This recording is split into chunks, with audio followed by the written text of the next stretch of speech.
an intimate look at Rough House Publishing. Yes. Barbara Walters inside Rough House. Yeah. There's a double entendre in there somewhere. Oh, there are plenty of them. Everyone thinks because you're a zombie, you don't know good coffee. Well, they're wrong. There's only one brew that gets my seal of approval. Deadly Grounds coffee is my guilty pleasure. The aroma is so intoxicating. It brings all of my neighbors out of the woodwork. Deadly Grounds coffee. Coffee to die for and zombie approved. It's good to get a little deadly. Use the front door! Oh, they're so disgusting.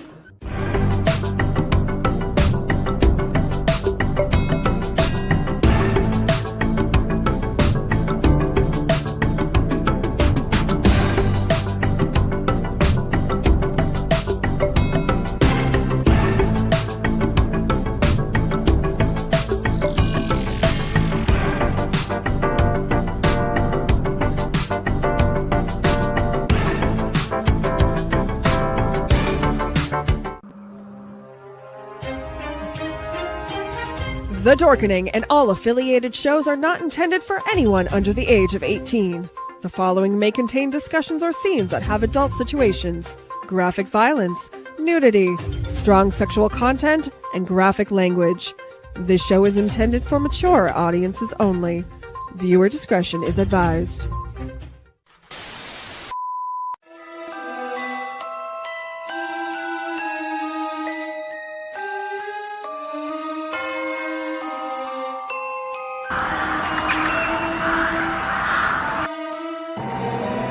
Steve Van Samson, Curtis M. Lawson, Paul Christian Glenn, Joshua Rex, Raz, Rob Smills.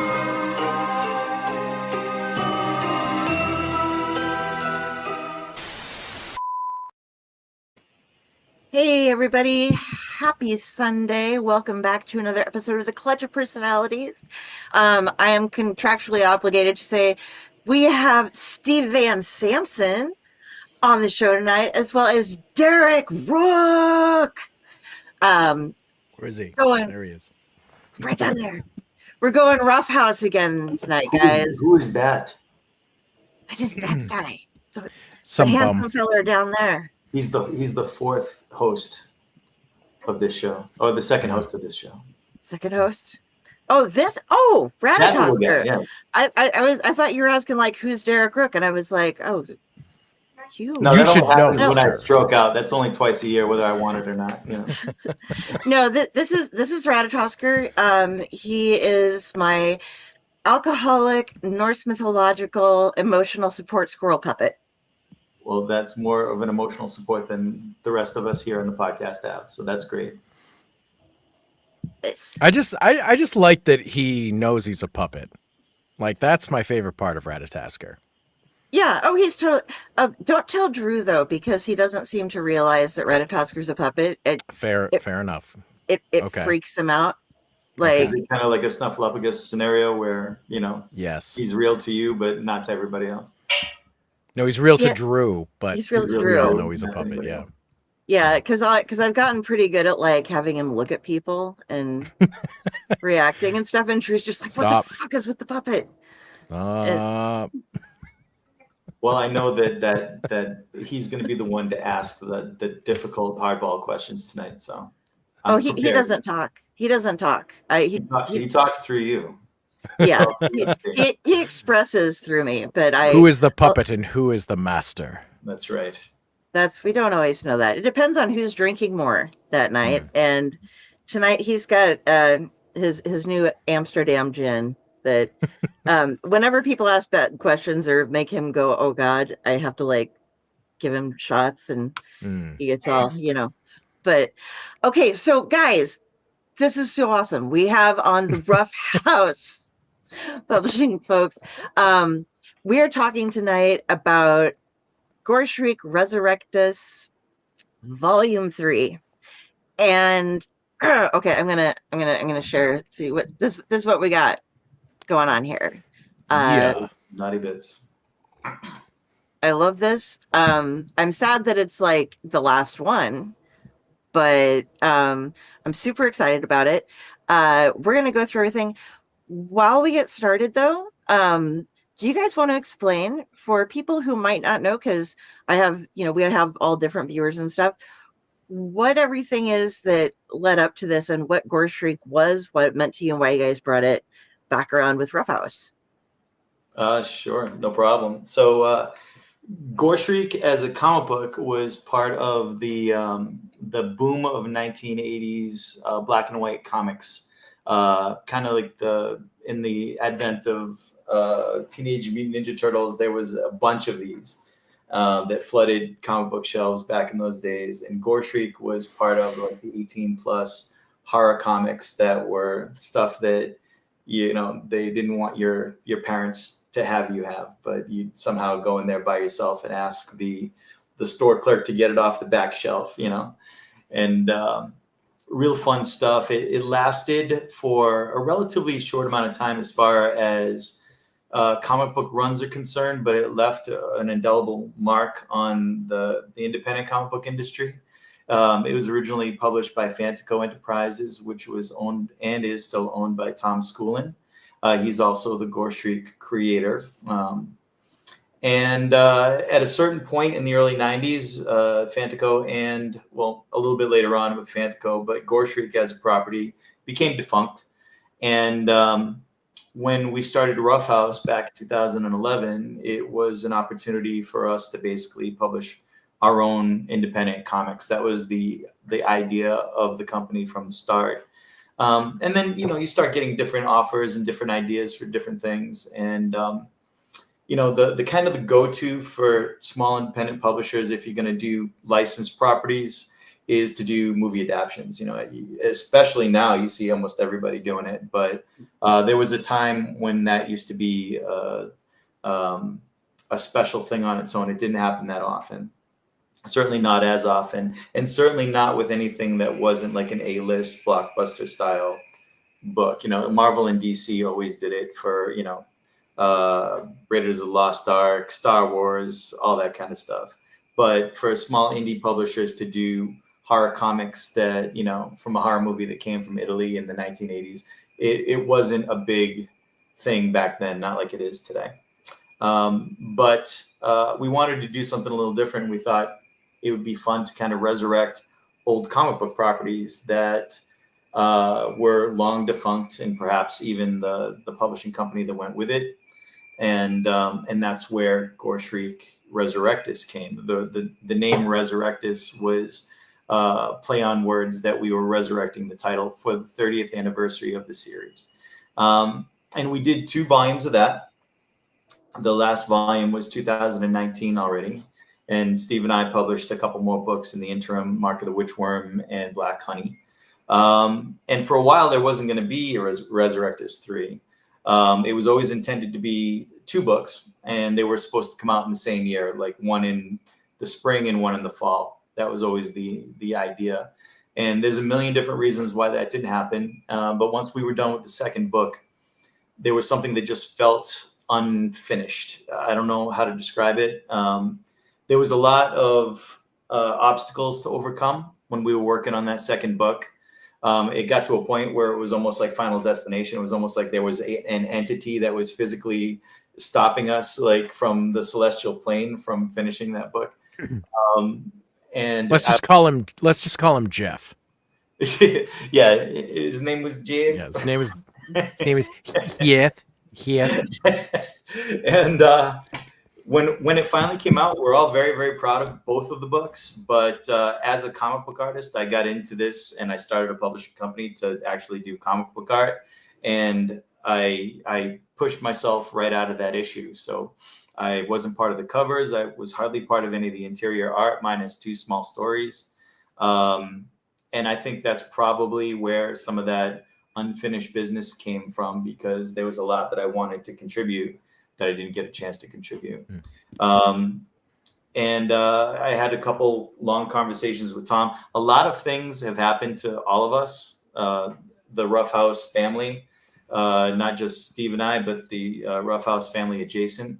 And I don't know, it just seemed like we wanted to go out on a higher note. We wanted to really put together the book that I wanted to really see. Before we got on here tonight, we were talking about fanzines, and the charm that those fanzines have. They have such a unique stamp that's all of their own, and we really wanted to impress that upon this new issue, and I really, really think we did that. I'm proud of all of the books that we've done, no matter what it is, but this in particular issue of Gore Shriek Ressurectus is by far, I think, our best work collectively. I think we all hit our stride, and I think people are really going to get something super special this time around. Awesome. I'm excited to see more of your artwork too. So thank you. Me too. As it turns out, we're gonna actually have some Derek in his Derek book. You know, Derek in the Derek book. So, what do you know about that? Look, Mom, a comic book artist.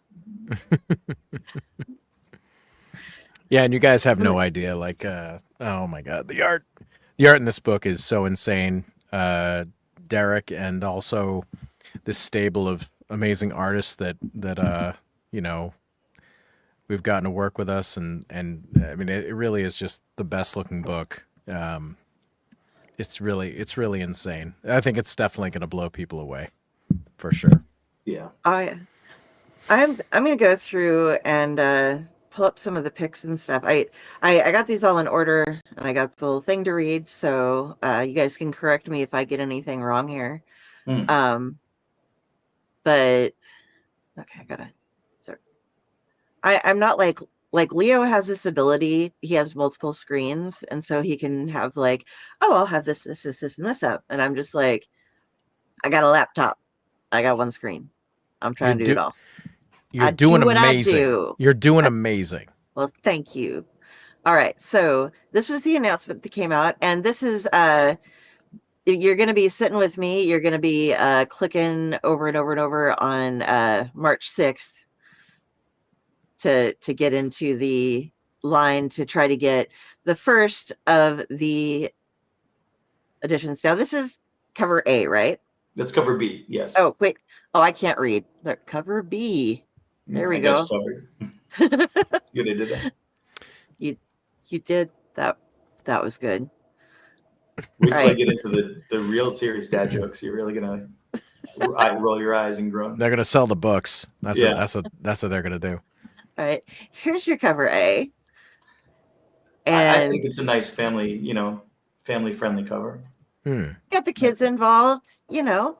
Well, when they said make an all ages cover, I think I covered that. I think there's multiple ages presented in this Yeah, you got a range there. Absolutely. I think so. And this is the back cover. I hadn't seen this before. So that Are you familiar with the Iron Maiden album cover that this is spoofed off of? Yeah. Yeah, I was looking, I'm like, they did Iron Maiden.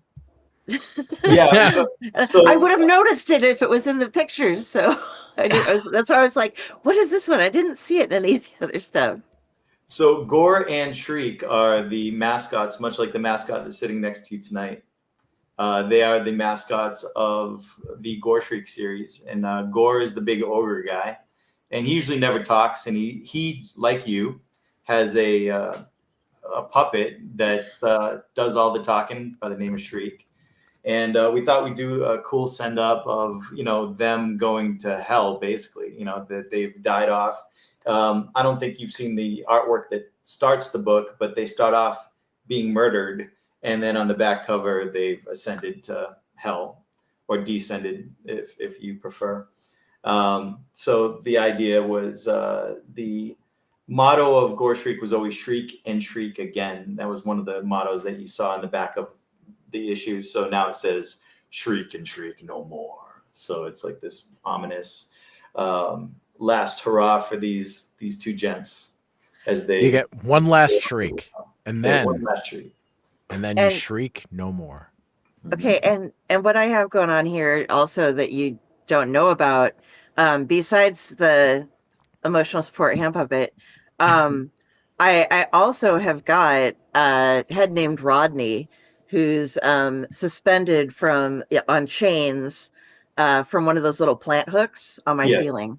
So, yeah, but one of his hooks broke, like he has multiple ones on the back of his head, so he's like looking up at the ceiling all the time now because I'm too short to reach him to like reattach the thing. So I see. see, learning more things about me, I have more in common with the comic book than I thought I Yeah. did. Hopefully you have a lower half, though. I do. That's I'm happy handy. about that. That's yeah, handy. I can wear pants. It's great. But yeah, this I love this so much. Seventh Son of a Seventh Son is the Iron Maiden cover. If for those who don't know or who think like maybe it looks familiar, Seventh Son of a Seventh Son. That's the one with Can I Play with Madness? You might remember. It's one of my favorite covers, and Derek's like, "Hey, I think I want to do a Seventh Son like pin up," and I'm like, "You're kidding? Like, are you insane? Like, really? Like, that's the greatest thing ever." This album just doesn't get love, That's not one of the ones that like people really talk about anymore. Too bad too, because it's one of my favorites. So fun. Yeah, no, it was always one of my favorites. And I don't know. Used to, yeah. Shriek and shriek no more, guys. This is it. Get pumped. This is it. Do it. Oh, yeah. If you're gonna get pumped, these are the guys to get pumped with. All right. Yeah. So this is what I am going to be like. Click, click, click, click, click, click. I'm going to get this. I am going to be like trying to get number one on this one. Mm-hmm. Okay, guys. So the first thing that we have that's coming out here is the Ultimate Edition. There are only 50 of these guys. So you gotta be ready for it. You gotta be excited. You gotta be getting ready. In this, I'm gonna just read off what we have in the list from the website. Exclusive to this offer are these. I'll tell you when it's done being exclusive. 2 copies of Gore Shriek Ressurectus Volume 3, covers A and B, signed by series creator Tom Scullin. A personalized to you death certificate with unique cause of death, signed by series creator Dr. Tom Scullin. A package of 7 oversized 6x9 collectible cards. Stray short film with extras on Blu-ray. And a Rough House signature hot sauce, 6.7 ounces. Now I have the black honey. I have 2 of those, and I know the black honey sauce is good. We will revisit this as soon as I'm done reading off the rest of the stuff here. Those are all the exclusive to the Ultimate Edition. What you also get, though, is a reversible slipcover numbered out of 1,000 copies, art by Derek Rook. You get a double-sided centerfold poster stapled into the comic book, art by the Gurch.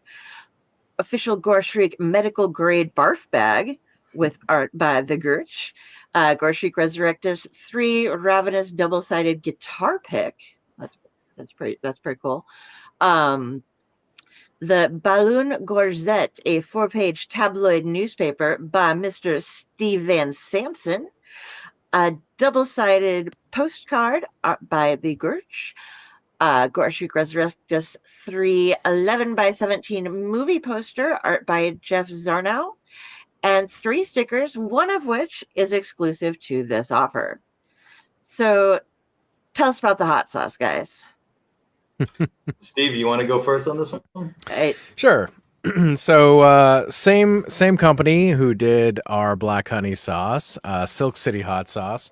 Very good friends with the crafter of said hot sauce, Mr. Jeff Levine of Silk City hot sauce. Great dude. And he makes really great sauces. So we decided that this was the last thing that we kind of added before we went live with everything, with the press kit and stuff. That this wasn't necessarily planned 2 months ago. We kind of figured this out last second, and we're like, yeah, let's do it. Let's do a hot sauce, because we've been meaning to release more hot sauces with him anyway, and the time keeps not being right. But this was kind of like not the planned time, and like, hey, let's just do it. We knew we wanted a super ridiculously incredibly hot sauce. It was going to be like 10 times hotter than black honey was, and make you feel sorry about your life decisions, and question everything. And you can see colors, and I mean, you can hear colors and see numbers. I don't know, you can always see numbers, but you know what I'm saying. Just it makes you like touch the face of God. You're like, maybe I shouldn't have done that. Anyway, this is going to be that. So this is going to be as tasty as humanly possible, but also, maybe make you want to die. So if you really, really like super, super hot sauces, this is your sauce. Or you could just like, keep it in your pocket while you're out jogging at night, and you can just flick it at passerbys, and then their skin melts off. And that's also good. That's good for you. So you should have a bottle, is what I'm saying. Yeah. And you know how you get that bottle? You order the Ultimate Edition. That's right. That's what you do. What's interesting about the whole thing, like Steve was saying, is that we wanted to do this hot sauce idea has been gestating now for a long time. Well before Black Honey even came out. We wanted to do at least 2 or 3 different flavors of hot sauce. And the idea was always to have kind of like a mild, a medium, and a signature brand hot sauce, like a very hot sauce, which is what the Rough House hot sauce is. Jeff, we met at a convention. He's the owner, Jeff Levine. He's the owner of Silk City, and he when we're out there, every once in a while, we meet these hyper passionate, really talented at their craft type of people. You meet all sorts out on the road. But after a while, you really get an eye and an ear for those that are bringing something extra special to the table. Steve and I both agree that Silk City makes some of the best hot sauces, period. It has nothing to do with our partnership, except for the fact that it's because of all that we decided to even come up with these ideas and go with Jeff to make them a reality. Jeff is more passionate than anybody else in the room. If he was here tonight, there'd be flares going off, there'd be bombs in the background, that like a Kiss show, which he is a giant fan of. But his passions for hot sauce are like nothing I've ever seen. And much like us, he's very much a boutique company. He does almost everything himself. He has a small group of people that he works with to make it possible, but he is the brainchild behind Silk City and all of his different flavors of hot sauce, many of which that Steve and I had a chance to try. Jeff gave us both care packages in the beginning with all sorts of different sauces that he had at the time, and they were just fantastic. So it's not like we just put our label on something that already existed. A lot of times you see that with like soda bottling companies where they have their 10 flavors and then you or beer. Yeah, and beer, definitely with beer too. We had these very long, very detailed conversations about how flavorful we wanted them to be, what types of hot sauces, because there's a million different types, what it's going to be based on. Steve very passionately described how hot the Rough House hot sauce is going to be. However, we did want to make sure that it was hyper flavorful, that this wasn't just as Steve would say in past hot sauces that I've tried, is that it's not just pain. It's there's actually going to be a very robust Caribbean style flavor to it that, in spite of the hotness, you're going to want to fight through to get to that flavor. So we want to also create something that's addictive, like crack cocaine. Yeah, and unlike crack cocaine, this one's going to have pineapple in it.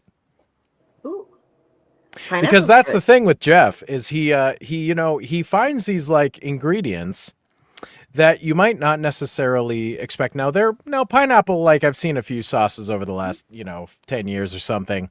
It's not common, but man, he is really, really that craft guy that's always looking for the weird ingredient. One of his sauces has fig in it, and it's just so unexpectedly delicious. And he always just finds the way to do it because he's cooking everything too. And man, yeah, I can't wait to try this new one. It's gonna be awesome because I mean, Jesus, I probably have 25 bottles of hot sauce. I buy like 5 or 6 from him every time I see him. over the years. Like I haven't even gotten to half of them. Like there's just so many I have. I just keep buying them. But he's great. Yeah, we would be fans regardless. Like even if we weren't partnering with him, he really is a great dude, and he makes great sauce for sure. Absolutely. His website's awesome. And you're right. He is one of the most enthusiastic people I have seen. I've followed him on YouTube and seen him start doing his like stuff, and he is really excited about hot sauce. Yeah. But I love the energy behind it. So, okay, quick question: does it have mangoes in it? Not this one. Not this one. Cool. Not yet. I don't know. He did talk about all sorts of things being in it, like pineapple, carrots, crushed. Carrots are good. I think there was 3 or 4 different types of pepper that he wanted to use, and extracts, because again, this is going to be a rival hot sauce to rival some of the others out there. But I'm just at this stage of the game, I think we're all kind of in anticipation as to what this is really going to taste like. What's fun is when Jeff gives us a call and says, hey, I'm in Vermont right now. I got my first batch of, like when it was black honey, he's like, we got our first batch of black honey back. Do you want to come and get them? And we just literally same night, we just got in the car and just drove all the way to his house. Was like 2-3 hours away anyway. And there he was, and he has his old thing set up in his basement with all his bottling things. And he's and interestingly enough, he's an avid comic book collector as well, comic books and magazines from all different eras. And like if it was just, you put a neon sign outside and did a couple other affectations on the inside, it could literally be its own, comic book / store. Yeah. Store, seriously. He has jerky enough. hot sauce. He could talk to you guys and maybe set up doing some like little mini comics to go with each hot sauce. Like they each have their own little. Funny you should say that. Funny you should say that. So the reason that you don't have the Rough House hot sauce yet is all my fault. At the end of it all, in true Rough House fashion, we wanted to package a 3-pack of hot sauce in a box in its own packaging and everything else, and put 1 of 3 mini comics in each one. So until you opened it up, you wouldn't know which of the 3 you got. But it would be a new mini comic for Mark of the Witchworm for Black Honey, and we have a mascot that goes with the Rough House sauce. So the label that you see is actually not the label that's going to be on it. That's actually and we're going to talk more about this as we go through everything, but we wanted this project in general to be very art centric.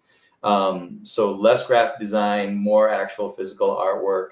And that's going to be its own comic book too, its own mini book. So that turned out to be a project that's just going to take a lot longer than we expected, because we want things to be a certain way and to find the right packager and the right price. And there's a lot of moving parts because we're not in charge of it all. And then we were doing this tier, this ultimate edition for Gore Shriek 3. And like Steve said, at the very last minute, I'm like, well, we sampled Black Honey with our last book, so why not sample how this is going to go over with this one? And then down the road, after these come out one at a time, maybe we can do a collected edition hot sauce thing. And guys, Black Honey hot sauce is delicious. It's one of my favorites. It is so good, and you can put it on like anything. It's a staple when I have it in stock. It's a staple of every breakfast anything that involves eggs, any kind of breakfast food. Eggs, chili. It's really good in chili. Oh yeah. That's also what I'm gonna have to do with this one, because depending on it, like I have a capsaicin thing now that I can't eat like a whole lot of jalapeno. I can eat I can do Thai food and stuff like that. I think it depends on how the peppers are prepared or something, to where like I used to be the spicy one, and now Mom's like, I have my shrimp Diablo. I'm like, oh my God, I can't stop tasting it for 3 days, And so I've had to go lighter, but if it has all the flavor, I can just put a little bit into my big stuff. This is a one drop in another type of sauce, like a spaghetti sauce perhaps, or a chili, like you said. Yeah. That's fair. Because Black Honey is less hot. So I actually really like hot sauce on my eggs as well. That's my main place that I put it, honestly. Absolutely on, eggs. Every egg I have has to have one of the billion hot sauces in my house on it. And burgers. I love burgers with hot sauce, like absolutely. It's fun to experiment with. And if you know somebody like Silk City who's putting out like really crazy flavor profiles, it's nice having this like array of different ones and stuff. You can just try different stuff every day. Yeah. But yeah, we'll see how. Hey Stefan, how's it going, man? Thanks for swinging by. Yeah, it's gonna be cool. It's gonna be awesome. I'm so excited about this. Like, you guys just keep it like coming up with new stuff to make me like stick with the Rough House thing. I would be wearing my shirt tonight, but it's in my laundry. But I do have a different Steve Van Samson shirt on. So what shirt is that? this is the Odin. Oh my god. That's so random, Carrie. You are a maniac. You have all my shit. I do. I haven't gone out though and gotten the frogs. I like thought about that because you mentioned the frogs. And I'm like, no, it's either a Kickstarter or a frog, and I have enough Steve Van Samson clothing at this point that. So I have a Redbubble shop that I opened almost probably 20 years ago, and that Odin design is 20 years old, easy. Oh, I love it. It's just been there, and those frogs have been there for like 20 years, and yeah, it's just so funny. You are so funny that you even found that. I don't even talk about it. It just exists. It's just there. Not Rough House related, not writing related at all. But thank you. I have the Epor shirt as well. That one's fun. The Shadowgate one, yeah. Yeah. I love that. Yeah, you wore that the last time I was on Splash Pages. You wore that, I think. Yeah, I have a Steve Van Samson shirt for every day of the week. Every day of the week. That's what everybody should have. Come on. He should go to his Redbubble, man. It's fun. Follow him. Get his clothes. Well, I'm hoping we get some Gore Shriek clothes. We talked about it. I don't know if we're gonna have anything for launch or not, but man, that's what I'm hoping to get. I want to wear some Gore Shriek shirts. What do you say? If we do, you'll definitely see them. You probably won't see them on our website. You probably won't see them as part of the different packages that we offer. But if you catch us on the road, there's a much better chance that those will be part of our repertoire at a certain point. Rock on. You got to come out and see us. Say hey. Get some in-person cigs. Some free horns. Yeah. It's definitely two different experiences. Our online experience is very much for the collectors. That's why we put these packages together, so collectors really get, like we said in the past, the last time we were all together, we always want to give our folks more for their money, much more than they were expecting with any normal purchase that they usually get. When they're doing any kind of online ordering or any kind of, this isn't a Kickstarter, but this is a pre-order. We want to build that anticipation for all this fun stuff that you're going to get when you get to open that package for the very first time. So there's that whole thing. And once that dies down and we hit the road and we start doing some of these conventions, that's where you get all of the brand new fans. There's always crossover. There's always people that know us already that come and see us and everything else. But a lot of new fans at those shows. And that's where we usually have stuff at the table that we don't have anywhere else. We did a bunch of Rough House shirts at a couple of our other shows recently that did very well. And again, depending on what other licenses that we get, those things will be there with us as well. And we do prints and other things too. But you can also see our beautiful faces. Yeah, and then of course you get us too, which is fun for anybody. Only $50 a selfie. I mean, it's fabulous. Yeah, that's us paying you. Oh my God, I'm looking. I have to say about you. In order to get a selfie with you guys, we have to sell at least 5 comics a piece. The bitch. Pretty much. But you guys are worth every penny. Yeah, I love that's my favorite part of doing this. Honestly, is like just meeting all the new people at shows, and even and the new people and the old people are friends, old and new. And every single show we do, we make new friends and new fans, and it's just so freaking endlessly awesome and endlessly fun. And you know, it's cool just being around like-minded people anyway. You know, like, you know, selling or not, it's just so great to just be around. It just feels good, you know, to just be around people who are all into the same crap and everything. And just you know, I'm excited to get back into doing shows for this year. And our first show is right around the corner, actually, as it turns out.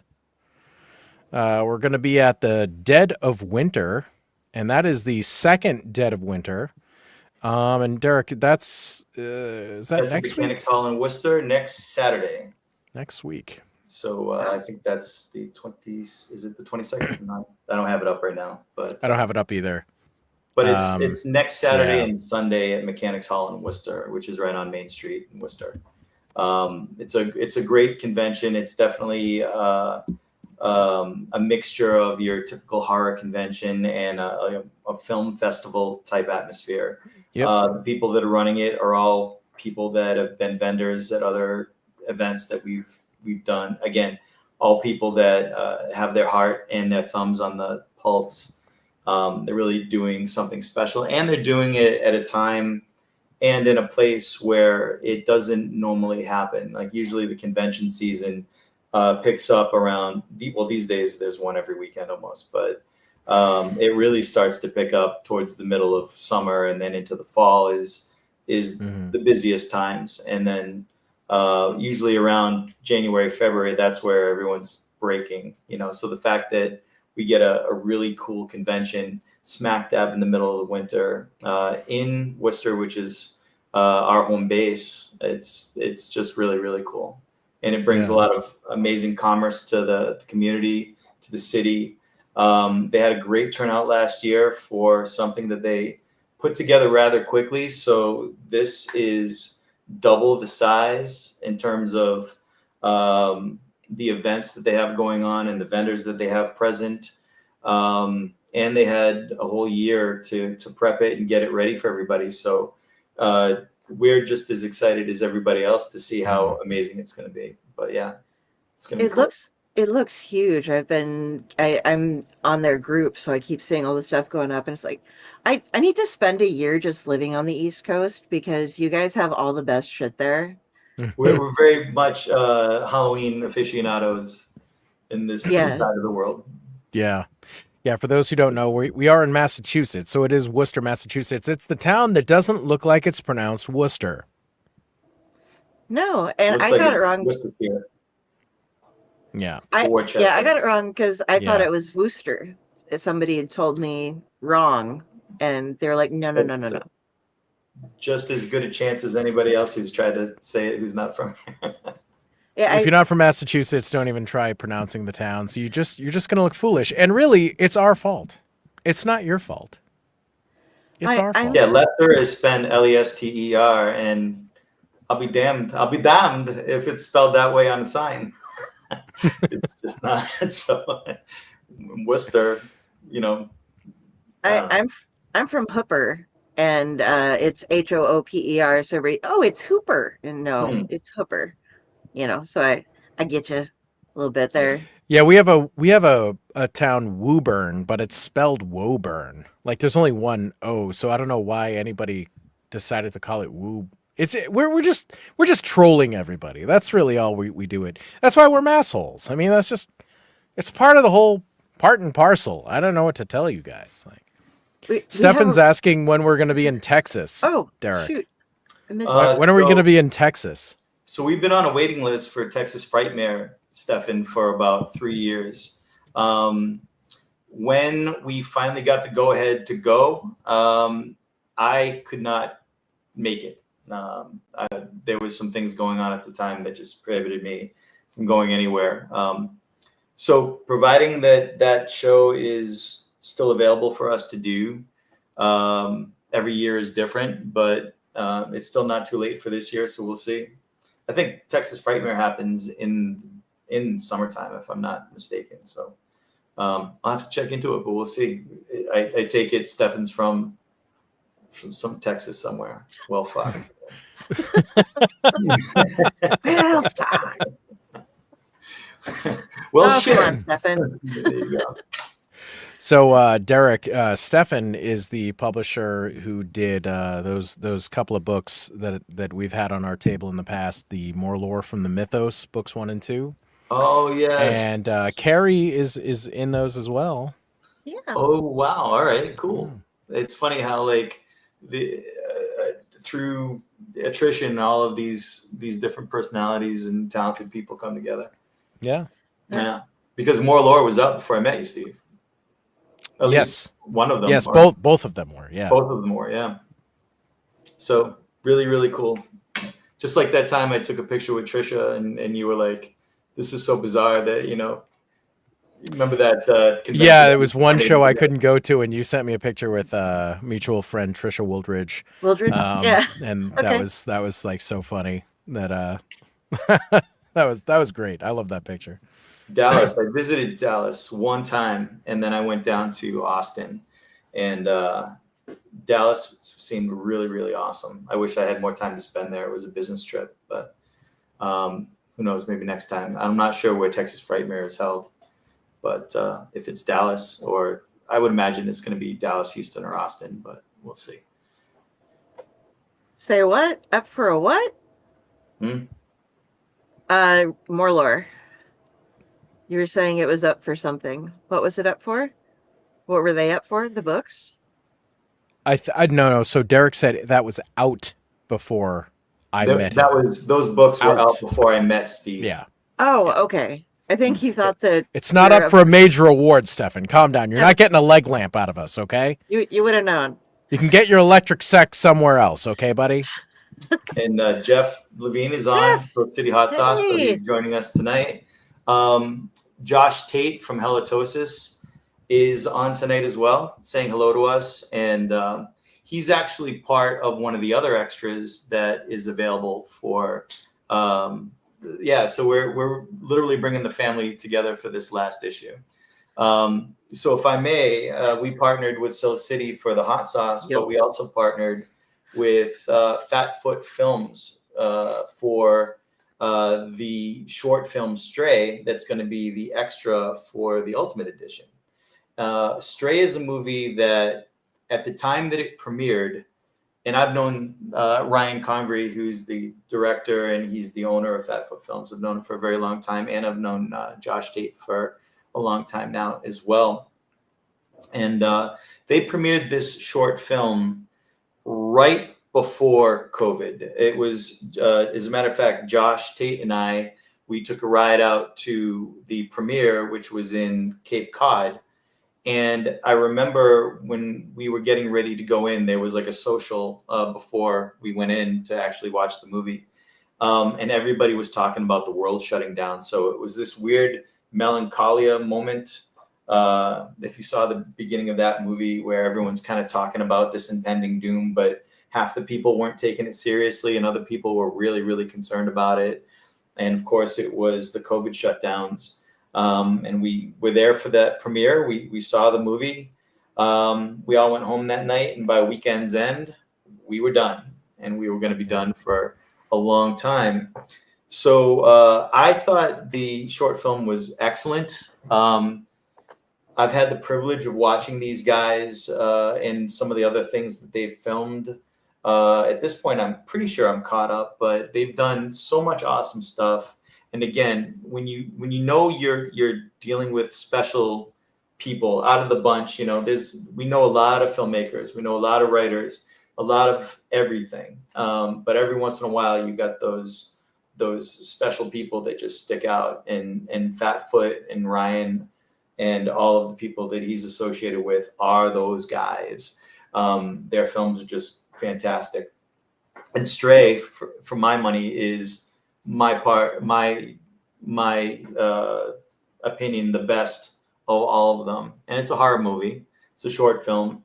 and I was very inspired to do like something with it. I didn't want to necessarily do an adaptation of it, but I was very, very inspired by it in general. So, long story short, the story that's in one of the stories that's in Gore Shriek Ressurectus 3 is called The Devil Who Strayed, and it's a prequel to Stray. So if you get the book and you see the story that's inside there, a very, very, very, very minor character that Josh Tate plays in Stray is the main character in this story. It's more like a sidequel than a prequel. It's almost like another story happening in the same universe, if you will. Not to give too much away, but we thought it would be a fun cross promotion again, because Stray didn't really get to move through the circuit like it would have if COVID didn't happen. So we're offering it as an extra, and it's going to be a real DVD. It's going to have the whole short film in it.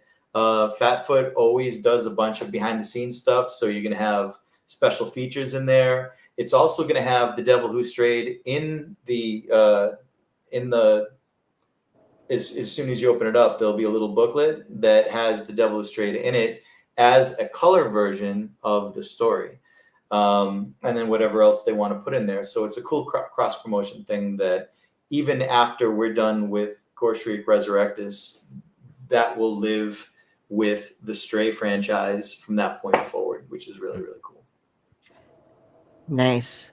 And Jeff, you did miss. We had a long conversation actually about the hot sauce.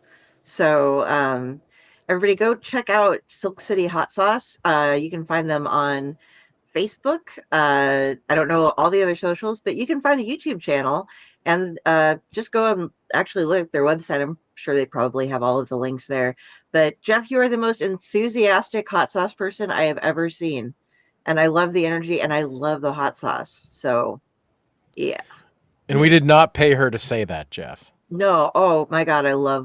I bought 2 ultimate editions of Black Honey and other unsavory because I needed the hot sauce. The hot sauce is very savory.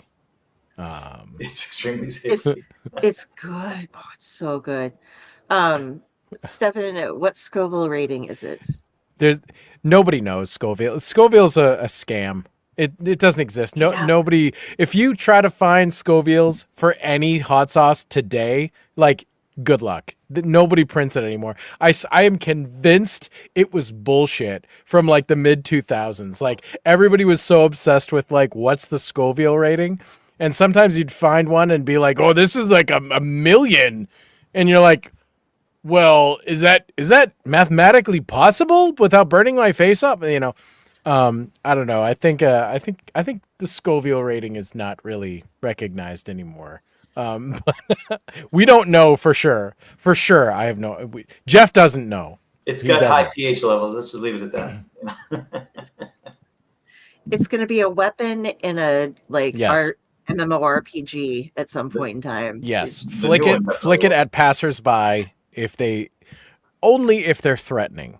Like, not just any passerby. Like, that's just not cool. Yeah. But if they're like, you know, coming at you, and you know, like you're showing you their hands or something, you know, just give a couple flicks of that stuff. We'll do a double-sided t-shirt, Steve. It'll be Roughhouse on the front, and it'll say "Chuck a pepper on your predator" on the back. Flick to freedom. Flick to freedom, baby. Yeah. You're saying that flick. My mother is It's the accent, isn't it? It's always the accent. No, she's this super professional woman, but when she gets behind the wheel of a car, oh my God, everything goes to hell. And in my neighborhood, there's like a school, like right a block away from me, and it's for road ragers. Yeah. So and there's some little kids that live around here, but she was picking me up, and we're the only people on my side of the road that have a driveway. So she's trying to back out, and there are all these little kids on their bicycles. And so I'm like, kids, can you guys, like, you know, talking to them, like, Mom wants to back out. Can you guys just back out of the way and then make sure that we're clear? And then we'll, you know, you can go ahead and get in the middle of the street again, I guess, if that's what you really want to do. And so most of the kids are really nice. And she starts backing out. And then this one little shit who's like maybe 8 years old is like aiming his bike at mom's SUV and like riding straight towards her and giving her this total sneer. And she just flips him off. And this kid just like, fuck you. This little kid's like, grown-ups can't do that to kids. What? Well, this that's a kid's Monday face morning was commute in priceless. Boston. His little face was just like went from being like all sneered to just like in shock and awe. I was just like, "Go, mom!" And she's like, "Little fuckers."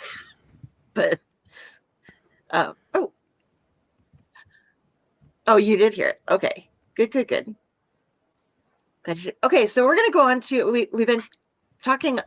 I want to go on and show the rest of the tiers that are going to be available for this. Absolutely. So, okay. So this is the next one. And this, there are only 20 of.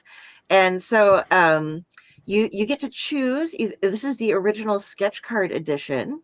Yes, it is. And you get to specify which cover, A or B, upon purchase. If it is not chosen, you will be getting cover A. All of the extra content associated with the front cover, A or B, that you choose, you'll see those in a little bit. And then an original sketch drawn on reversible slipcover that is a separate item from the book.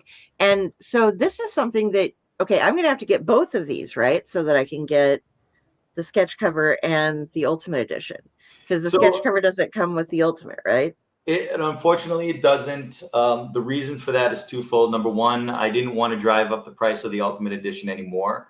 We're already asking for what we're asking for, and you do get a lot of stuff, but I wanted the sketch card edition to be special, number one, and number two, the sketch cards do take longer to do. Like they're not pre-drawn, just sitting there waiting for somebody to order one. I draw them specifically for the individual. And I can't stress enough that this issue in particular, we really wanted to be art-centric. The slipcover, the double-sided slipcover, you can see a small version of it in the picture that you posted with the kid reaching for the candy. That was drawn by me, colored by Jeff Zorno. Jeff Zorno, by the way, who's also an artist, did the coloring for pretty much everything you see so far. So both front covers, the back cover, the Seventh Son back cover, the slip cover, that's all Jeff's colors in there.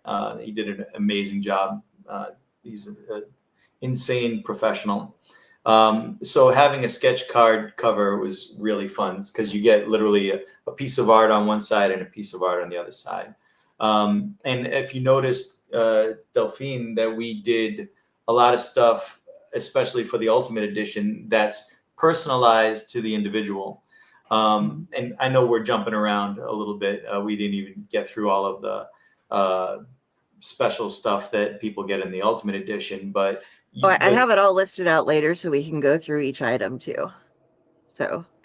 Oh, sure. But you notice that a lot of it is personalized to you. It's signed by Tom Schoolin.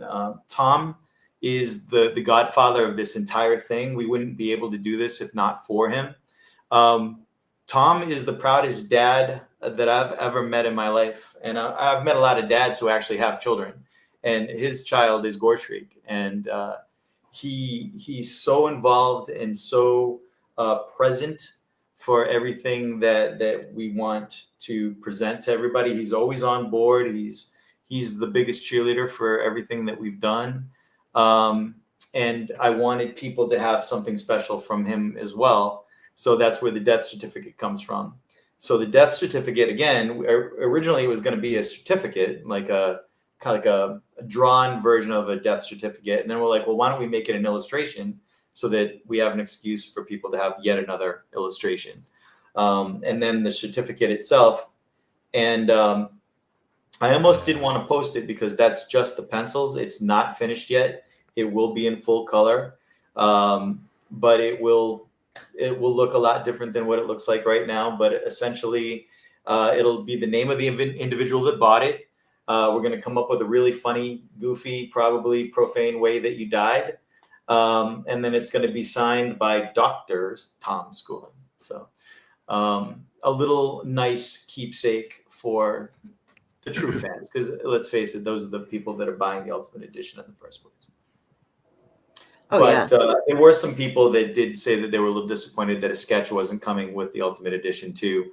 That would have meant that I was going to have to do 70 original sketches, and realistically, it would have been a long time before people were getting their packages, and I didn't want that to happen because, again, I'm doing them one at a time as people are buying them, and it wouldn't have been fair to the people that were waiting as long as they've waited up to this point in the first place.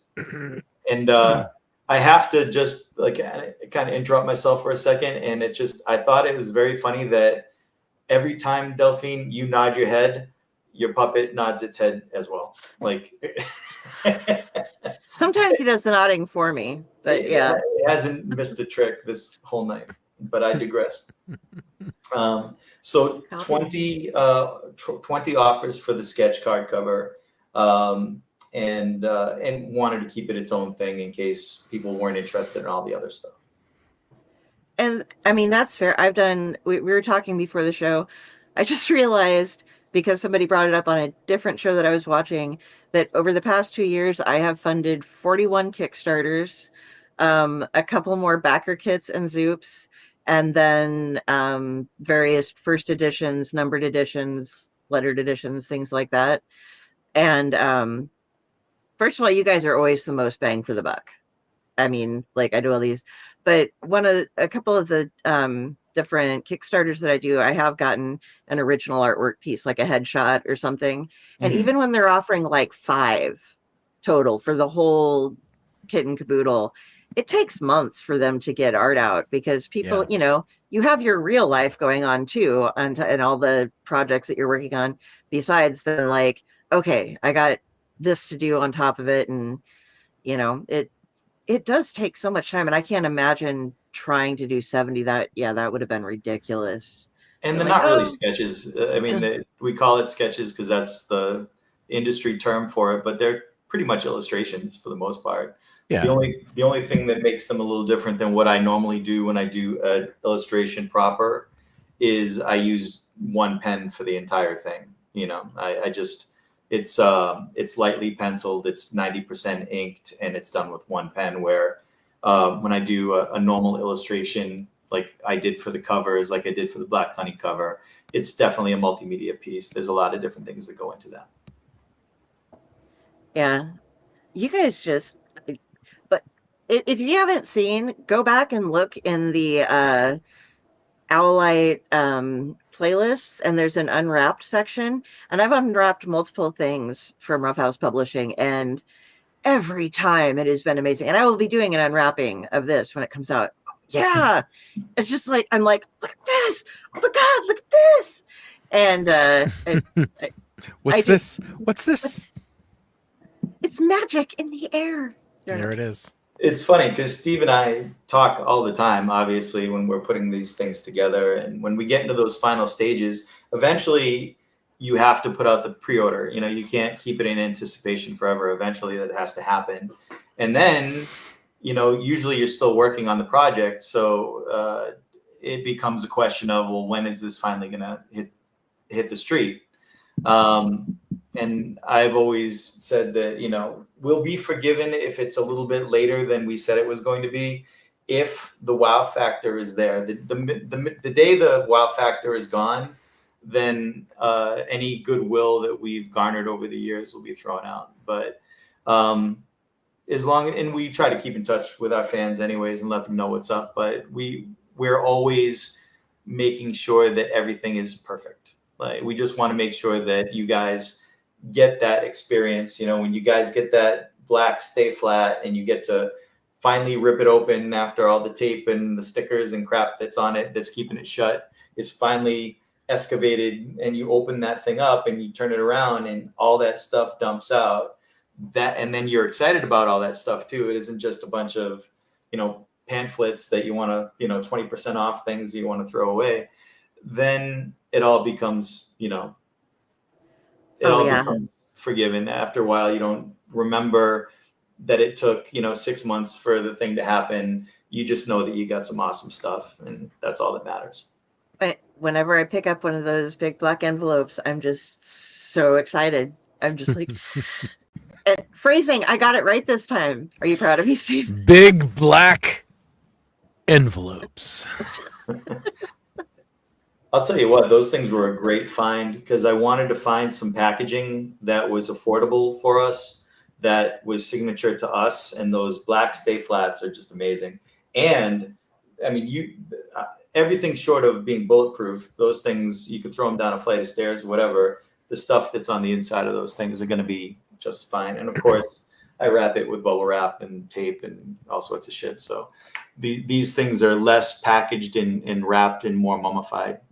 So that's good.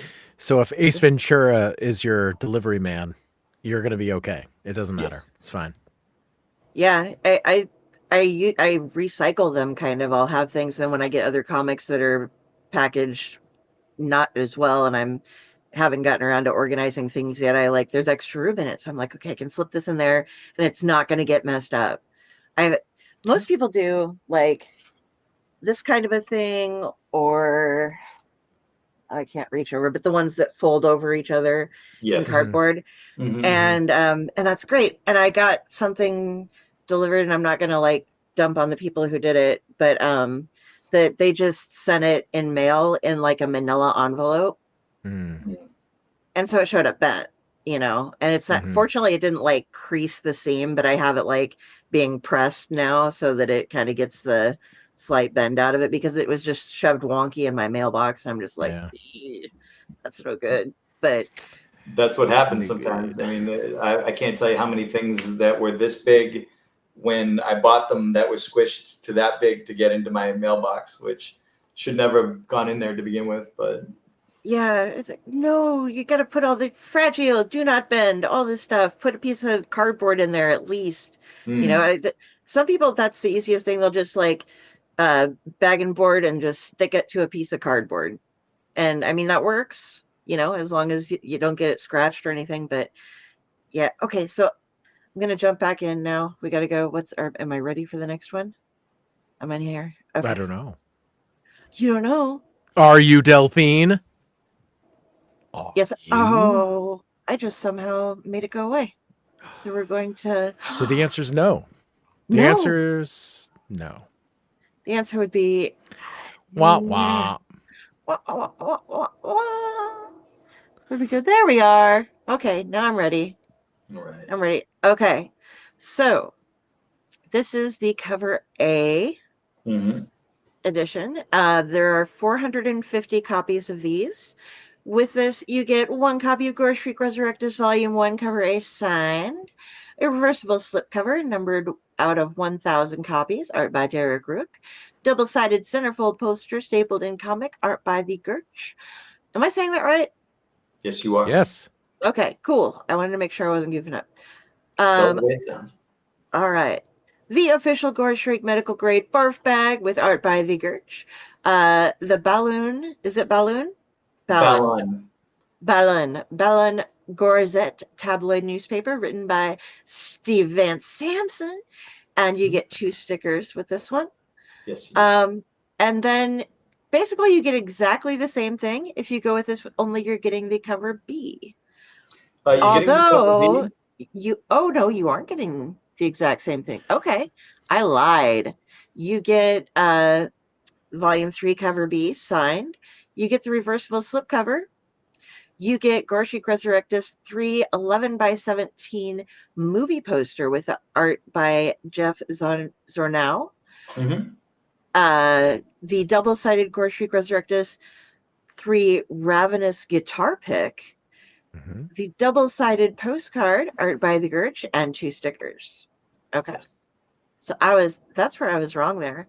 And now I'm just going to go through, and we've covered some of these, but let everybody get a big close-up on all of the different items that are coming out. Yeah. So this is all on the website, by the way, guys. I'm not giving away any spoilers here, which you should go check out and get ready to have bookmarked so that you can go to it. Delphine, can we stop on this one for a second and talk about it a little bit? Absolutely, we can. Awesome. I was hoping you would. Yeah.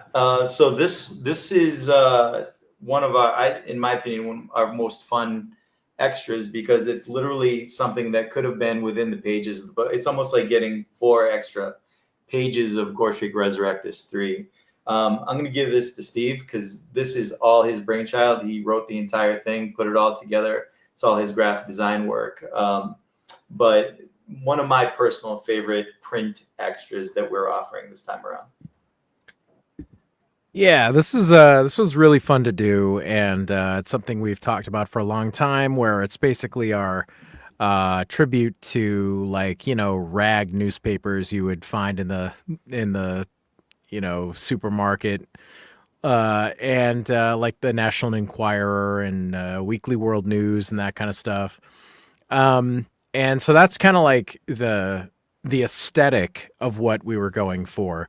But as far as the content with all these stories, the idea was to reference stories that existed all throughout the history of Gore Shriek. So some of them are...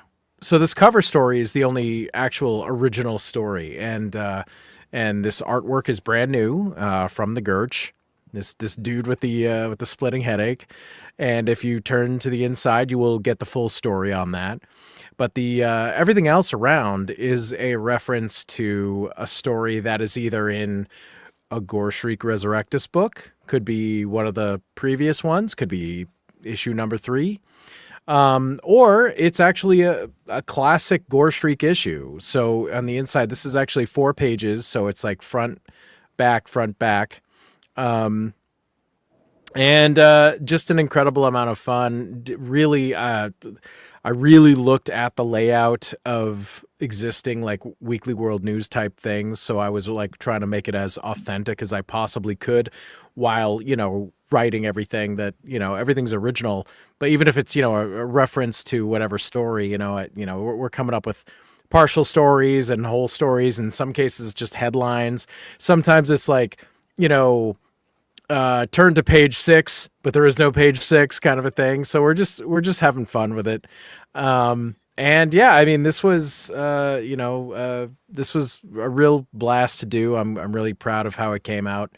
And the name, the Balin Gorzette, do you want to explain that, Derek? Yeah, sure. So just real quick on that, there were some signature artists that were involved in Gore Shriek from the inception. So we wanted to pay tribute to some of these artists as we went through our series. Bruce Balding Fuller was the original Gore Shriek artist. He's the one responsible for the iconic front cover of Gore Shriek #1. Everybody knows what it is. It's a guy ripping his face off.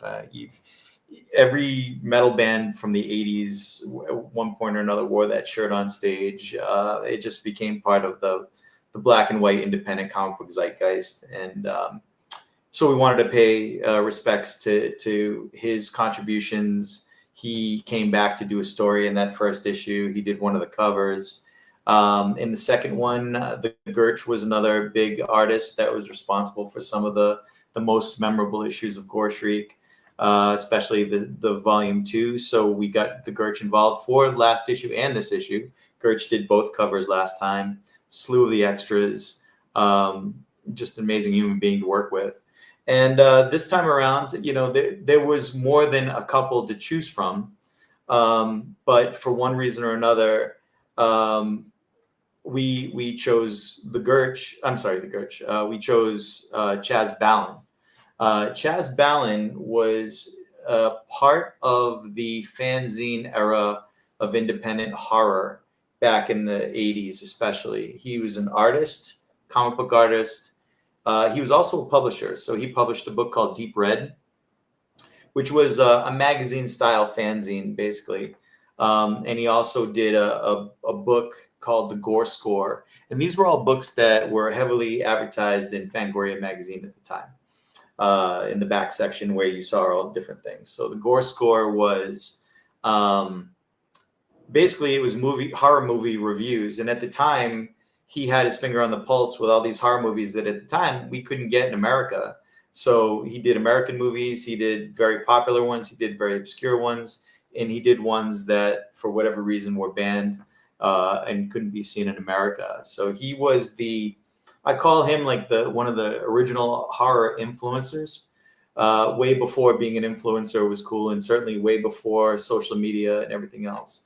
And unfortunately, Chaz passed away from cancer back in 2009, and we weren't able to get any new artwork from him, or artwork that he had in his archives from his estate. It just wasn't possible. So the Ballon Gorzette is our way of paying tribute to Chaz. The Gore in Gorzette is the stylings of how it appeared on the Gore Score magazine that he used to publish. And yeah, it's just unfortunate that we couldn't do more with his legacy, and maybe somewhere down the road if that's possible. But he had some amazing artwork all around, but he certainly, especially in the early days of Gore Shriek, was another integral artist in that pantheon of artists. So that's how we got him involved in this version of the project. Very cool. And yes, the extras are worth the price of admission. Also, it looks like apparently you two should be afraid of the Mothman. So That's true. And that's in the story Ravenous, where the guitar pick comes from. That's available as an extra in the cover B offer. Yeah, we got to tell some heavy metal hunks here, guys. They gotta hide from Mothman. That's right. That's right. And you'll get that full story inside Gore Shriek Ressurectus Volume 3, folks. Volume 3. So next up, we have Stray. Did you have anything else to say about Stray? We kind of covered it. It's 28 minutes long as a short film, and there's going to be probably another half hour or so worth of extras when it's released. And again, it'll have a color version of the story, The Devil Who Strayed, that's inside Gore Shriek Ressurectus Volume 3. Very cool. We've covered the hot sauce. Mm-hmm. And now we're going to move on to okay, we're going to get a better look now at the kid grabbing that you were saying. The candy. But here's where you're going to get your sketch card. Yep, and those are all signed. Those are all numbered 1 out of 1,000. So that's supposed to be an honor bowl, and next to the honor bowl, there's a sign that says "Just Take," and then it's blank out of 1,000. So I'll be putting in 1, 2, 3, 4, all the way up to 1,000. Oh wow, that's a really cool idea. I like that. It was at that moment that Jimmy knew he fucked up. That's awesome. All right, and here is the pick that you were talking about. Yeah. This is all Steve as well. All right, Steve. And the skull and cross forks. That also appears in the story as drawn by Alex Sarabia. And it's the logo of the band. So it's the heavy metal hunk mentioned on the cover of the Gorzette. You will see what happens to him in this story. But that was just kind of a fun like tie-in thing where like, yeah, let's do a guitar pick. We haven't done that before, and we have this band, and why not? Pretty fun. This side. That side. That side. That kind of just cracks me up. All right, next we have the oversized 6x9 double-sided collectible cards. These are so cool. Oh my gosh, those just look sexy. Yeah, they're really cool. As very, sexy very as Gore can be, but yeah, for some of us, that's pretty damn sexy. And that's actually the Bruce Spalding Fuller cover, right? It certainly is. Yeah. And the color is really added to this one too. I mean, they really finished the piece. All the colors for all of these are done by Jeff Zorno once again. Regardless of who did the artwork on the cover, there's 7 of these, and they're all oversized 6x9s, and then so they're UV coated in the front, really, really beautiful looking, and on the back they're matte, and you can see what the backside looks like. They're very much like a playing card. Like if you got a rookie baseball card or whatever, it talks about the artist. There's anecdotes about, the artist individually, what the crux of the piece was all about, what issue of Gore Shriek it appeared in, all those types of small little stats and things. Neat. And I love what you're saying with the colors, because this is so, definitely gory and horrendous. But then you look back here and it's like, oh, it's a lovely night out. It's a lovely night for beheading, for sure. It is. Lovely night for a shovel head. Yes. Well, I mean, who doesn't love a shovelhead? Right? I Happy put it Valentine's Day. I put it down as 7, but there's actually 8. There's a surprise card in the pack as well. So there's 7 that are kind of in succession with each other, and then there's a surprise separate 8th one that goes with everyone. Nice. Prizies, guys. Prizies. Okay, now the centerfold poster. Yes. This side, that side. This side, that side, with artwork by the Gurch. So when you open up when you get to the centerfold of the book, the piece of artwork that's on the right with the 4 heads is what you're going to see. The artwork on the other side is fashioned to look like. So there was a poster that came out in the 60s called Orgy of the Dead. And this artwork by the Gurch was fashioned to look like that poster, which was a triple feature poster. And instead of those movie titles, we have the Gore Shriek Ressurectus titles in there. Some of the artwork from the Gurch in the background. That little picture inset with that black byline, that's a picture of Tom being goofy, and it says something about him being, crazy after reading Gore Shriek Ressurectus. So, again, everything that we do has a flair for dark gallows humor, and it's always present in almost everything we do. And we love paying homage to things. That's one of our big things. Both of us, we just love it so much. We love parody and paying homage to very specific, like maybe nobody else is going to get this, but we don't care things. Right. And this is a perfect example of that. Yeah, if really, it looks really cool anyways, in spite of all that, then maybe somebody will find out 5 years down the road that it's a parody of something else. Right. And for the people who do know the original thing, they're going to be like, they're going to lose their mind. They're going to be like, oh my God. Right. And that's always the fun part, Have the person approach you at a con that's just like, I just wonder, is this just me or? Yeah, right. Yeah. Okay, so vomit bag. No comic book from Rough House is complete without one at this point. We've done a vomit bag with almost every comic book that we've done. We started off right from the beginning with our first book, The Dead.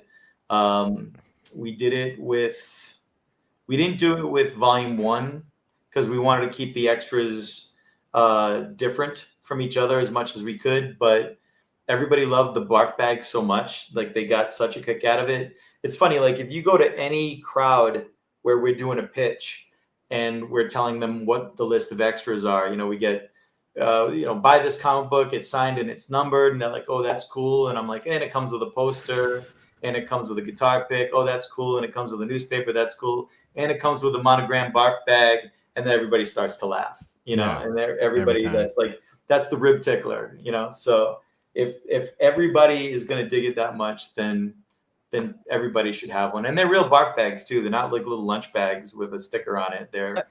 They're medically approved for that kind of activity.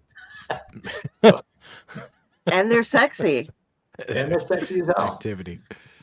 See, I have a story that I wrote that is about a haunted ride in an arcade thing, and part of the experience, it's all virtual reality, augmented reality, whatever, you get locked in the whole thing. And it came with a free adult diaper with the logo of the arcade on it. That is an amazing idea. I think I'm just saying. Feel that down the road. So there you go. I don't know if my printer can print on diapers, but we're gonna find out. God damn it! Scat Shriek. That's what that is. That's a Gore Streak. Gore Streak. Yes. Love it. Shit. Okay, so stickers. Stickers.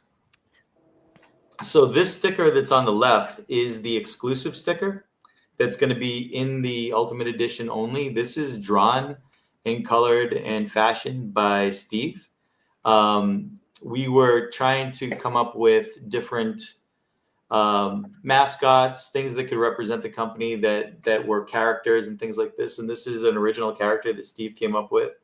And we loved it so much. We wanted to make it a sticker and put it out there and give people, because usually everything comes with a sticker that's branded towards whatever project it is we're working on. Then we put a Roughhouse sticker in there.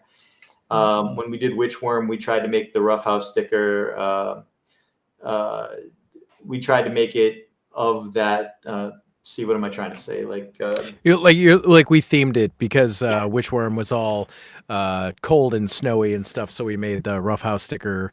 The house is covered in snow and same blues and stuff. So it was all kind of thematically similar. Yeah. So every time we come out with a new book, we want to have a Roughhouse sticker that's fashioned to be part of whatever it is that project is, or and then of course the stickers that come with the property itself. So this is Steve's sticker, and then there's 2 other Gore Shriek stickers that come with the cover A and the cover B edition. Mm-hmm. And Steve, does this character have a name? He's the Brick Slayer. That's clever. That's so dad joke clever that I love it. Like, yeah, I wanted him to be like my Jason. So he's like an undead dude who like died in, I don't know, radioactive mortar or some shit. I don't know.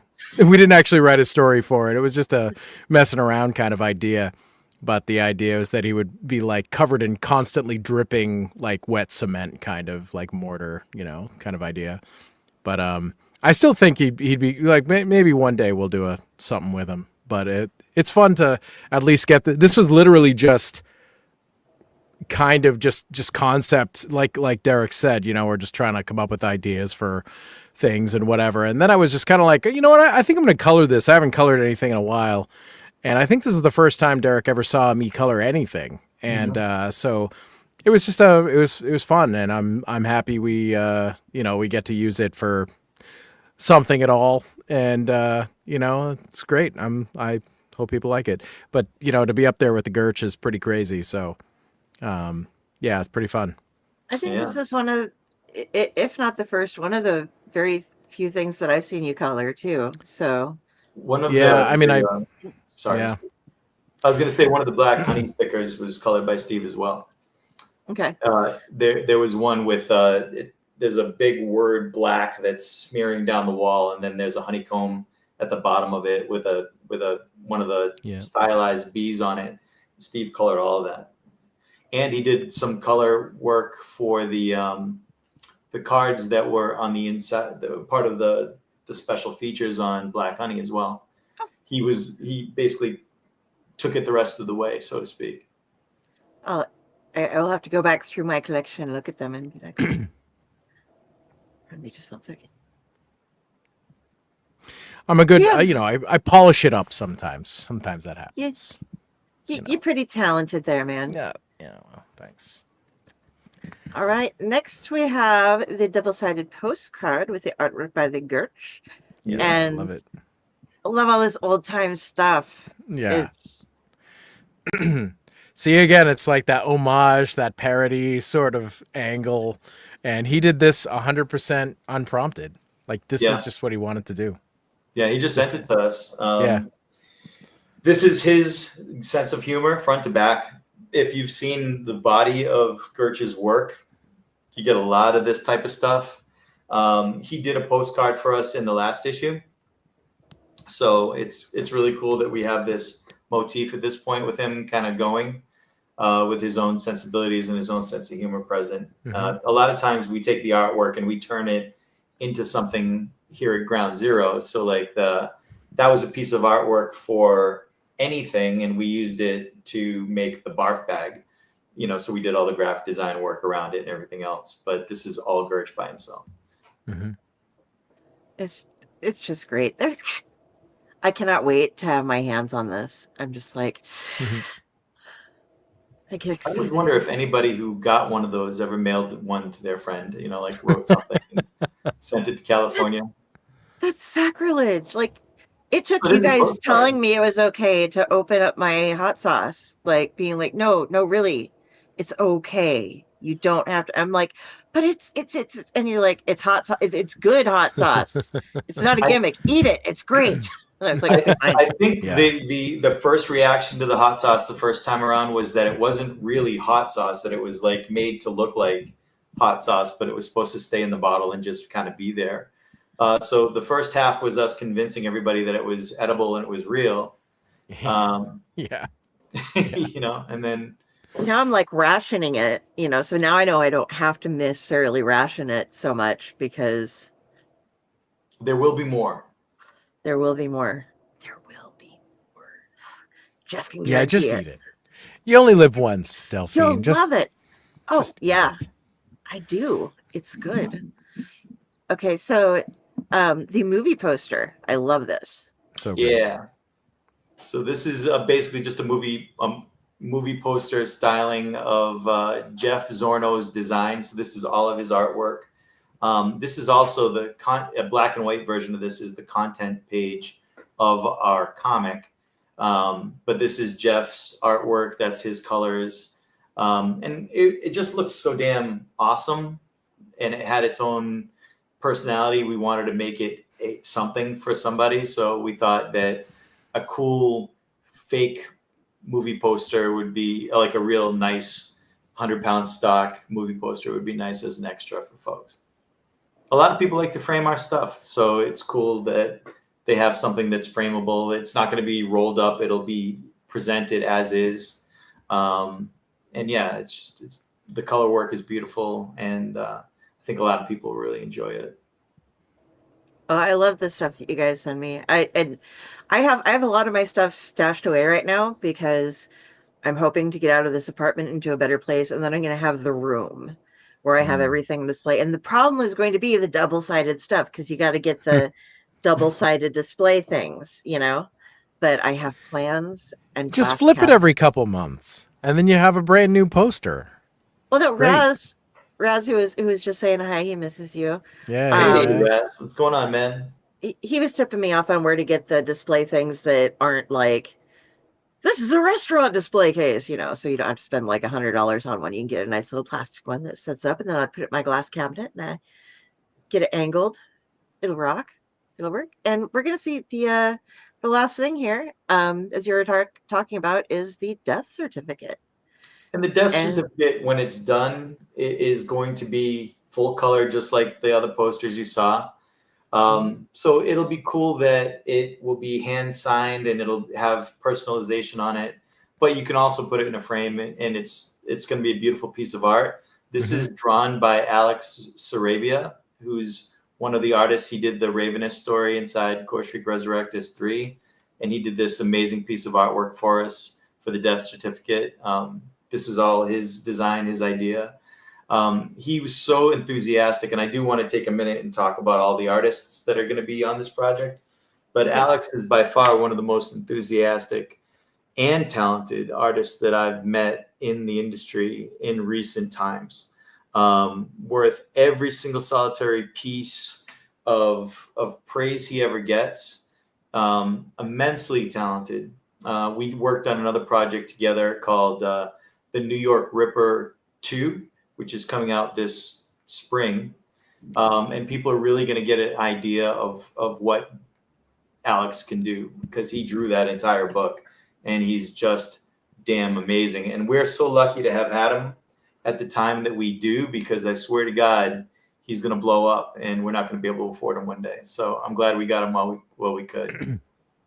Absolutely. What's up, Taylor? Yeah, he's incredible. Yeah, Taylor in the house. Taylor, our Rough House #1 fan. There he is. Oh my God, Taylor is He's one who keeps the lights on at the Rough House. Taylor's keeps the lights on at Rough House, but I'm not sure if the lights are on at Taylor's house because he's bought some shit. You know, he's bought so many pieces of my original artworks. Yeah. My hats is off to this guy, and he's amazing. As a matter of fact, a long time ago, the time has passed, but I was going to. This is probably going back like 5, 6, 7, 8 years now. I don't know, but I was gonna. There was a thing going on where you could box Worcester folks, and the money all went towards underprivileged teens, basically. So I was probably, well, I don't want to, I was older at the time, even older now, but I was like, all right, well, if I want to get into fighting shape, what do I have to do? And I don't know if anybody's seen pictures of Taylor, but you can do a lot worse than having somebody like him being the Mickey that's in your corner when you're getting ready for an event like that. And I reached out to Taylor. I'm like, dude, what do you think, man? And in true Taylor fashion, he wrote me this manifesto of exactly what I needed to do in order to get into that shape. And alas, it never happened. There were some things that went on that just, it wasn't aligned, but I still have that workout regimen. So if there's any time that I ever want to have arms bigger than my head like Taylor, I know how to do it now. So, but Taylor's amazing. He's been with us all the way back as far as I can remember, and just true blue all the way.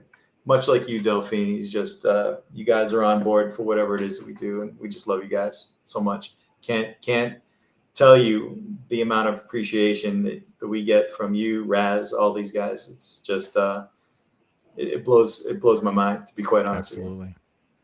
I mean, you earned it, though. That's the thing. It's not something that's being given. It's something that was earned. You put so much into everything you do. Like, I always feel good purchasing from you because I always know I'm going to get something amazing. And Appreciate some people, I worry about it because I'm just like, oh, I bought this, and I was like, oh, wow, I just spent, like 3 times as much as I would buy something from you guys. And I got like, oh, it came with a silk bookmark. Neat. You know what I mean? I do. And we stress about it. Steve and I stress about it all the time. But Steve and I stress about it all the time. We're always concerned that, so some of the stuff that we work on is maybe taking a little too long, or, people are waiting too long for it, whatever. And what's that perception going to be like in the long term? And we worry about it because we care. But at the end of the day, you're right. We're making things that we ourselves would want in the level of quality that we would want it in. So we're hoping that, if you guys have to wait a little bit for it, that when it finally comes out, it's just got that punch, and it just makes everything else worth it. Oh yeah, definitely. Good. All right. So you wanted to talk about a couple of the rest of the artists that were involved in the project? Yeah, absolutely. So unlike the last issue of the book, I think, had 11 artists involved, and this one has just about half of that. We wanted to keep it more small and intimate. Steve, so his first comic book story was in Ressurectus 2. That was called The Nowhere Man. And this issue, in addition to the Ballingorzette, Steve wrote 3 stories for this issue. There's 7 stories altogether. So he had a much, much bigger role all the way from the inception. Steve was late into that game, so some of those stories were already in different phases of production. But with this, we got to brainstorm and come up with all these cool ideas. And, without giving too much away, Steve, did you want to talk a little bit about your contributions to the book? Without giving too much away, meaning what? We can don't give away the last page of any one of your 3 stories. Yeah, the one that was I'm most excited about is the Mothman story with that was me and Alex all the way, Alex Arabia, and I mean, we worked on that back in pandemic. This has been in the works for some time. So I mean, the artwork on that was it was really, really fun because we went back and forth on the characters and the monster and had to get everything just right. And he was really great to work with, very enthusiastic, very, very, very, as Derek said, very, very, very talented artist. And the heavy metal hunk that's been mentioned a couple of times is based on a very good friend of mine. So I wanted to make sure that his likeness was just so, and he just absolutely nailed it. And the monster, we went through just so many iterations to get this this character. Oh yeah, that's there's the heavy metal hunk with his ravenous shirt there. And the Mothman is like, I'm just so proud of this monster. I mean, like it was something that we went through probably 10 or 15 different versions of to get it just right. And he was just there every step of the way, and it was like, oh no, it's too skinny. Oh, it needs to be more shouldery, more furry, and I really wanted it to be a Mothman we hadn't seen before and something that looked like, a threat, but it had to look just so, because the story, its anatomy had to be exactly the way it's described in the story for a reason I won't give away. But yeah, really, really fun. It's not a long story, but it is an action-packed, really fun story that actually connects to a world of a couple other stories that I've written, one of which appeared in my book, Black Honey. So there's a story in there called Off-Road.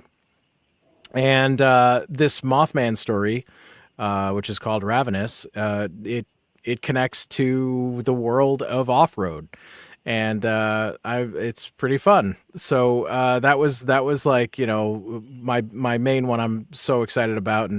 And there's, the other two are great too. It's been really fun. Some of these were, Derek's idea, and I helped him develop it. And in one of them, it was more like all Derek, and then I just wrote the script for it. And it's a great time. It's a really fun book overall, and having everybody collaborate and work on stuff. Everybody's so in the same wheelhouse. Everybody gets what we're trying to do, basically, and yeah, I just couldn't be more proud of this book. And I'm really, really happy that the last story in the book was a Mike Wason story, and that he was able to get in this book as well. He's, going back to the beginning of this project, to the first issue. I mean, wouldn't even have the license if not for Mike. So that's really, really cool that he was able to get something in this as well. And it really just feels like a family book, for the Roughhouse family. And we did grow the family for this book. I mean, as Derek said, we shrunk the amount of people working on it, but Alex hadn't worked with us before. A couple other artists, Puis we hadn't worked with him. I'm not sure if I'm saying his name correctly. The artist of one of the stories, absolutely freaking amazing artist, Derek found. And then the dude who Michael Harper, there you go, whose art appears on his book that you worked on as well. I See Monsters. So I mean, and Delphine has it right there. Yeah. Yeah, it's awesome stuff. It's awesome stuff. So I'm very excited to see this in print finally. Can't wait. Yeah, there it is. It's really good. And we're actually going to finally supposedly have a certain amount of copies of I See Monsters at the show that's coming up, Dead of Winter, next weekend. But we'll see how fast they get here. But yeah, Michael Harper was somebody who was recommended to me. He had previously worked on some stuff for Heavy Metal Magazine the first time around. And again, a very independent style, a very unique style. As soon as you see it, you know that it belongs to this in particular artist. And again, like, it wasn't a popularity contest. It wasn't about finding names that were sellable. It was about artwork that was genuine and people that were genuine. And that's what Michael is. That's what Puiz is. Puiz Calzada is his whole name. And again, I'm not sure if I'm saying his first name right. I hope I am. But he's actually, amongst other things, he's done a bunch of things for Ebon Press. He's done a bunch of comic book work for them. But most recently, he's the Metallica merch artist. So he's all the tour shirts you see, all the designs, but that's Puiz's work. Metallica has in part of their stage show, it's hard for me to describe how it's set up, but there's screens that kind of encompass this circle of where the stage is, because they always do in the round in the middle of the stadium. And his artwork is the artwork that's flashing up on those screens in front of 30,000 people. So that's fucking amazing, if I do say so myself. That's about as metal as fuck as you can possibly get. And one of the most, he's kind of up there with the Gurch, just super agreeable, just is all about the work. Just, we told him what we wanted.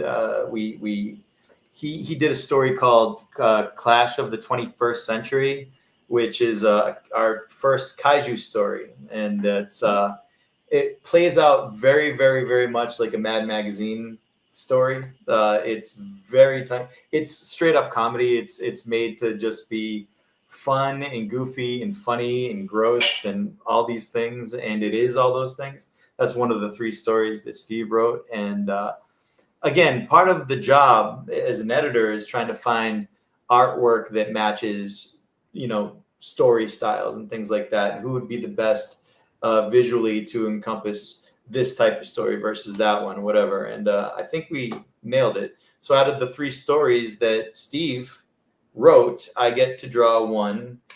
Puiz did 1, and Mike and Alex did 1. Nice. Yeah. And I don't think I'm forgetting everybody. That was pretty much it. And then we had, like I said, Mike Wason, who's been with us all the way back from the beginning. He came back to do the closing story, which is called This Slaughterhouse Earth. That's the story that takes us off into the good night. That's the one that's drawn by Michael Harper. And I think it's going to be a lot of fun for everybody. So there's definitely things that are in the know, that if you get it, you get it. If you don't, then it's just a fun story anyway. And then the Gurch and Jeff Zorno came back to kind of pepper in their artwork in there. Like Gurch is very heavy on the extras. Jeff Zorno is very heavy on the extras. He did a bunch of the coloring for me for this one. And yeah, it's just, it was a more intimate project. It was based on everybody's best work. There's, the one thing that sucks about sequential art, especially when you're dealing with deadlines, is that sometimes the time runs out. So you have to, it's almost like being a VFX artist for a movie. Eventually you have to lock the movie and you have to put it out no matter what. Sometimes the effects aren't the way the artist would like to see them. Maybe the audience doesn't even notice, but the artist always notices and the writers always notice. So we wanted to make sure that from a writing and an artistic standpoint, we were very, very happy with what was going out there, because we were fairly certain that if we were happy with it, that you guys would absolutely love it. And I think we achieved that. Awesome. So now that Gore Shriek is coming to its end, do you guys have anything else that you're looking forward to in the future, or are you just waiting to get all this done and then? Unemployment, definitely. Yeah, we're going to work at Price Chopper. We're going to bag groceries, and it's going to be a career fulfilled at that point. All right. I'm only kidding. I'm going to shovel snow. Yeah, we got stuff in the pipeline for sure. Yeah, we aspirations. Yeah, we got stuff in the pipeline. Okay, cool. Gotta keep seeing more stuff coming out. It's the end of. It's not the end of Gore. It's not the end of Rough House. It's the end of. Oh yeah. Rough House's time with Gore Shriek, basically. There we go. Fantico Enterprises is an active, living, breathing company again. It wasn't. It was dormant at the time that we started this whole thing, which is 10 years ago now. So there, I'm positive Tom has other things in the works, not just for his Gore Shriek license, but all of his stuff. He's just as active now as I've ever seen him in all of the years. So as the years have gone on, he has not slowed down. And we were very honored to be able to work with his baby, and we were very honored that he was so happy with what we gave him, that we gave him a strong representation of what the product's essence always was. And yeah, and then as far as Rough House goes, like Steve said, we always have tons of ideas. Sometimes one gets pushed to the side, another one gets pushed to the forefront out of all sorts of reasons, time, circumstance, who knows. But we are moving in a more creator-owned direction. And again, we touched upon the state of the union as far as distribution goes for national comics. So we expect that we're going to see a lot more creator-owned stuff be crowdfunded on their own. And I wouldn't be surprised if we went in that direction as well. And formally, we've always done our own version of it, but I think that there's a couple projects in particular that would lend itself very well to like a Kickstarter. And when we have enough time to really do it right and do it properly and put it out there the way we want, we'll see how it does. And I'm just as curious as everybody else. All right. Steve, do you have anything else to throw out at us? Yeah. To throw out at you? Yeah. Please make help us go out with a bang with this series, guys. If you're interested in horror and horror comics, it's a really, really fun anthology series. Lots of different writers, lots of different artists. If you haven't read the first couple, they're still available as well. Really, really good time to pick up all three. And all I can say is we've been working on this really hard for a really long time, and I really hope you guys dig it. And, we can move on to the next thing feeling strong and fulfilled and all that good stuff, and get this book in people's hands finally. It's going to be awesome. Gonna be rad. It's going to be rad. It's going to be rad, Raz. dude. Raz. It's going to be Raz. Yeah, it's going to be Raz. Yeah. So, okay, beyond the Rough House website, where do you guys like people interacting with you? So roughhousepublishing.com is where you can buy all our stuff. We kind of realized as time has gone on that it doesn't really matter where people buy it, as long as you give them a link next to whatever it is you're selling. They'll go there and they'll buy it. But roughhousepublishing.com is where you get all of our products, all the ones that haven't sold out. We still have some Black Honeys that are available as well. We have both issues of Gore Shriek Ressurectus number 1 and 2 still available in very limited quantities. I predict that they will both be sold out by midsummer. We got some live shows coming up that typically we do really well and come home empty-handed with. Those books have been around quite a long time now, and they are down to probably about 150 each, maybe a little bit less. So if you guys were on the fence about it and you want to give it a shot, now's a good time. Otherwise, we're on all the socials, except we're not on Twitter, but we are on Facebook. We are on Instagram as well. I'm on Blue Sky as well. Not that I do a lot there, but yeah, can find us.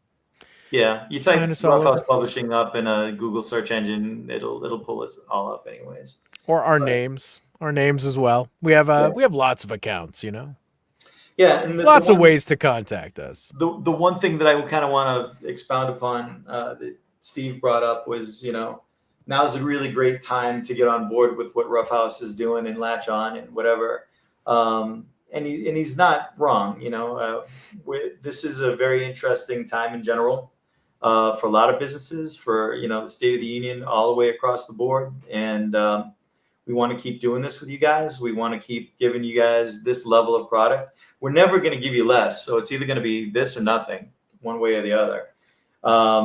but a lot of people that don't know anything about us will when they meet us will say, you know, you guys got to go back and talk to the rest of you Roughhouse guys and see if you can do this or that or the other thing, not realizing that they're talking to the only two Roughhouse guys. Steve and I run this entire company, just the two of us. And, you know, we're both graphic designers, we're both artists, we're both colorists, we're both writers.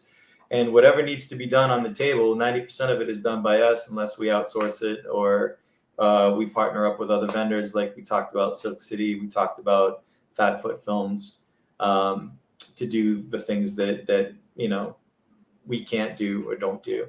Mm-hmm. But yeah, now's a really great time to celebrate entrepreneurship and independent artworks and independent works in general. And we love the living shit out of you guys so much. There's no words to describe how humbled and grateful we always are. We love seeing you guys when we go out on the road and we get to see you guys in person. Delphine, unfortunately, when we were in Ohio, we didn't get a chance to see you. She's not in Ohio. Because you're not in Ohio, and that would explain why.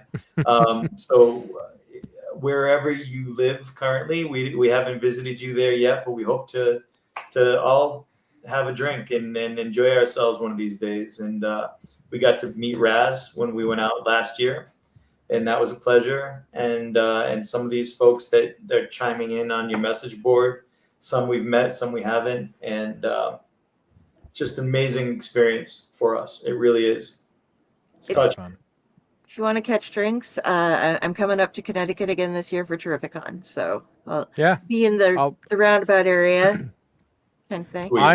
I should be there, so I'm sure I'll see you at Terrificon. There's some really cool guests this year. I'll talk about it after the show. All right, so everybody go out. Mark the date on your calendar, March 6th at 7 p.m. Central, correct?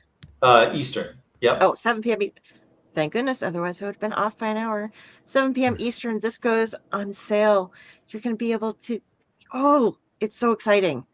You're going to love what you get. People like call me crazy, but like I seriously, I squee every time I get a package from you guys. And Weird House too. I just go crazy over my mail. That's awesome. Well, join us. We're going to be doing a live event. Usually we do it like a Facebook Live about an hour before the website goes live, just to kind of be with everybody, get psyched up, kind of pregame together. And then once that hour mark hits, we're all off to the races. So it should be a lot of fun. Delphine, we look forward to seeing you then.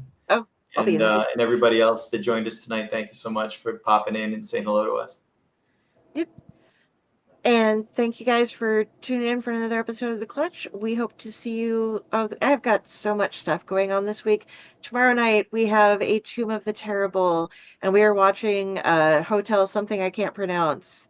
Monsieur, I believe, is what it is. And then also catch me on Tuesday. On Splash Pages, we have Tony Fleeks on. And so that's going to be some serious fun. We're reading Local Man, Feral, and some other stuff. Tony Fleeks will make you laugh, and he will make you just bawl your eyes out because he writes such tragic things, and they involve animals, and you're just like, God, no, oh God, why did the puppy have to die? Not the squirrel puppet. Why? But why?